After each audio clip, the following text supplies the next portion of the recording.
towards the misuse of religious orthodoxy in an effective, cogent way, it will become a weaker political force. I think that isko strengthen karna ek had tak zaruri hai, kyunki you need impediments and obstacles to authoritarianism in every country.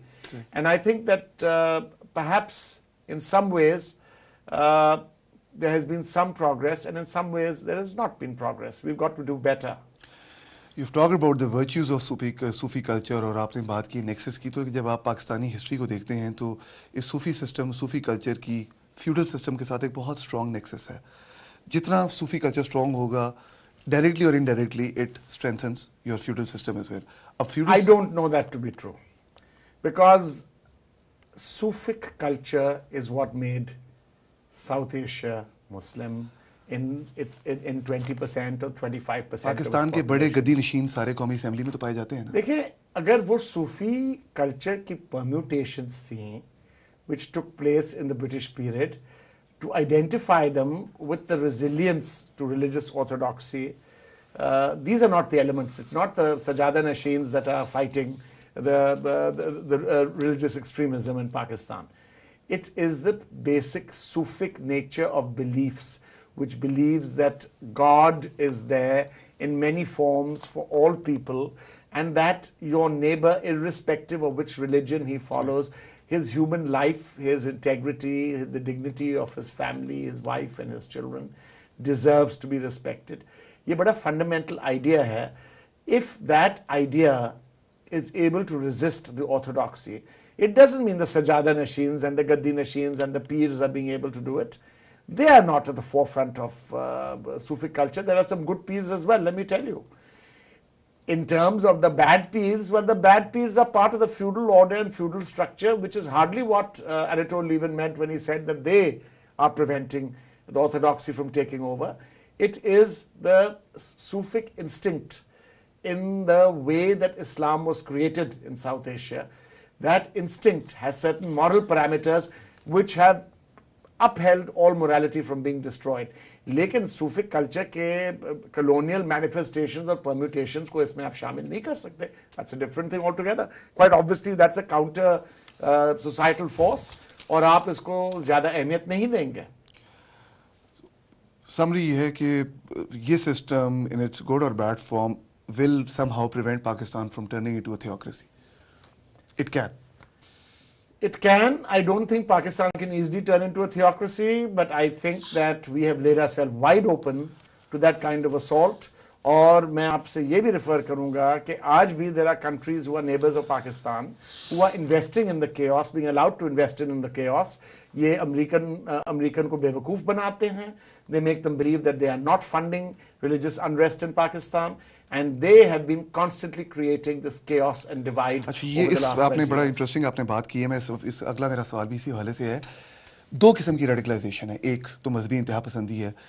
दूसरी radicalisation which is probably based on a staunch sense of nationalism.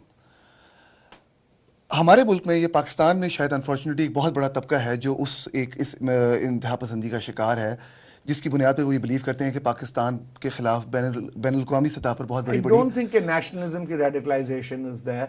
I think it's the first kind of radicalization that you've spoken about that represents a danger. Supranational kind of pathological fascism is a problem, but that's not a problem in Pakistan. But do you think that kind of attitude leads to some sort of conspiracy theories जो लोगों को further delusional करती हैं? और उस हवाले से मेरा आपसे सवाल ये भी है, क्या पाकिस्तानी मीडिया, पाकिस्तानी इस्टेब्लिशमेंट, पाकिस्तानी जो पॉलिटिकल जो जमातें हैं, हमारे जो पॉलिटिशियंस हैं, जो पाकिस्तान में मेजर स्टेक होल्डर्स हैं, क्या वो इस पर्टिकुलर थॉट प्रोसेस का विक्टिम हैं किसी हद तक? देखिए, मीडिया की परफॉर्मेंस कुछ अच्छी भी रही और कुछ बुरी भी रही है. I think the media itself is learning, the electronic media is learning the tricks of the trade. जहाँ तक print media का सवाल है, in the past it's played a pretty historical role in the rejuvenation of democracy. It was the main resistance in many ways when the time of change would come to allowing a dictator to move the country backward. So as for the electronic media, मेरा ख्याल में कि they are more jingoistic. They exhibit nationalism, which may not be from the people, which may be from their own short-lived ideas. I think that they need to improve their performance. But at the same time, उनके तरफ भी अगर आप देखें तो ऐसी बहुत सी improvements भी आई हैं. आप भी हमारे सामने बैठे हुए हैं. अगर ये मीडिया रेवोल्यूशन ना होता तो शायद तैमूर साहब भी आगे ना आते. तो the movement that allows you to come forward and you're a thinking man can produce other people who are not thinking people who come forward. We have to learn to regulate, we have to learn to assess, we have to learn to encourage, we have to learn to discourage. And this is a societal function, it's a civic function. It comes along with governance, it hasn't happened. We shouldn't just learn to suppress, because suppression से freedom of expression जो है वो hamper होता है. Freedom of expression के hampering से societal progress hamper होती है. अच्छा, क्विकली एक सवाल का छोटा सा जवाब आपने मुझे देना है. रेडिकलाइजेशन विद इन मिलिट्री जो अभी हमने डिस्कस नहीं की, हिज़्ब तहरीर इन्फिल्ट्रेट किया उन्होंने 2004 में, मुशर्रफ पे अटैक इंस्टिगेट हुए, PNS में ईरान अटैक, अलकायदा की इन्वॉल्वमेंट शामिल है. ये थ्रेट कितना बड़ा पाकिस्तान के लिए या तो है या बन चुका हुआ है, radicalisation within military ranks? I think that the radicalization within military ranks is exaggerated as a problem. Okay.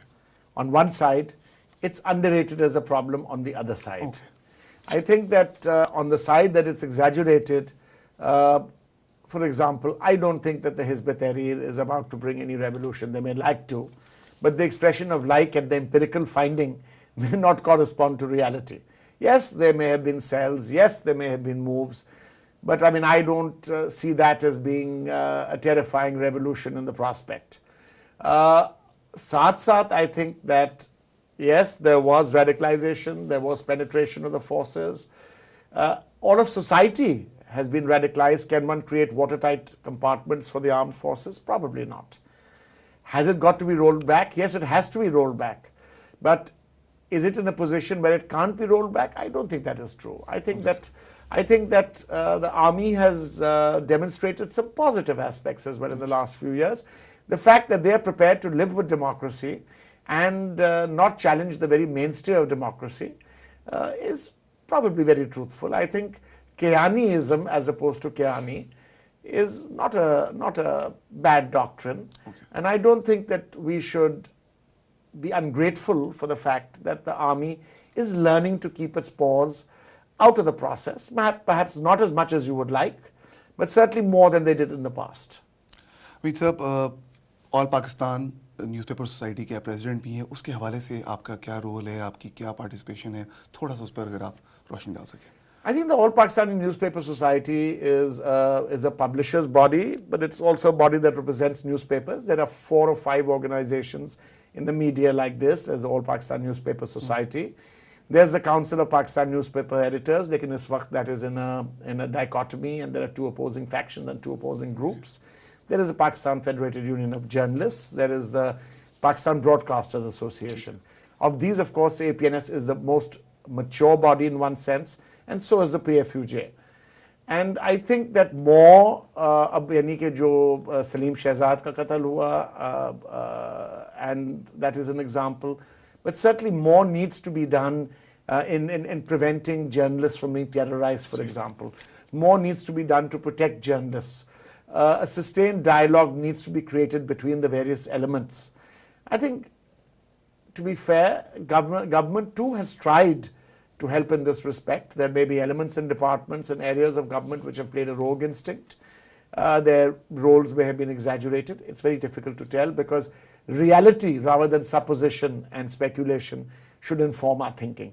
लेकिन मैं ये ज़रूर कहूँगा कि all such bodies in civic society, they play a counterbalancing role, and we need to have, they play the role that medieval guilds played in the development of the modern state.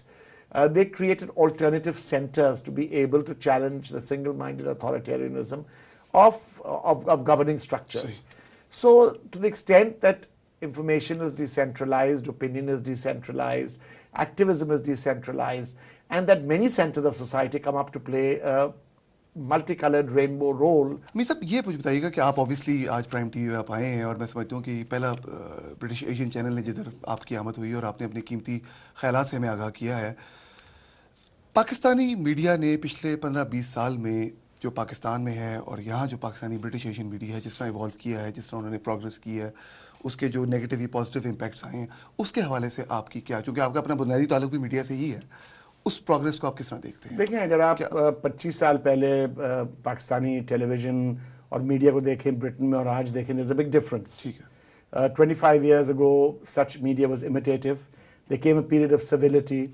There came a period of independence. And there came a catastrophe after that as well.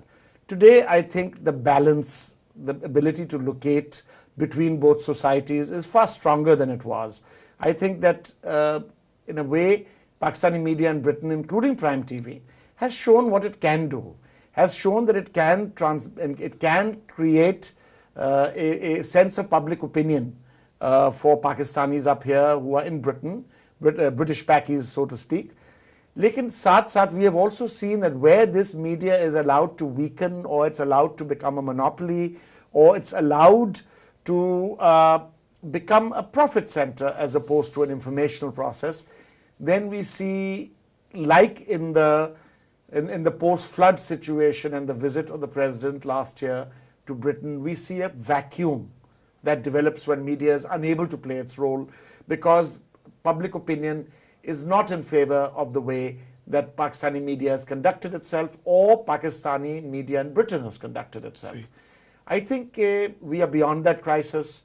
I think that the new resurgence at Prime Television is going to be followed by a resurgence in other Pakistani channels as well in Britain.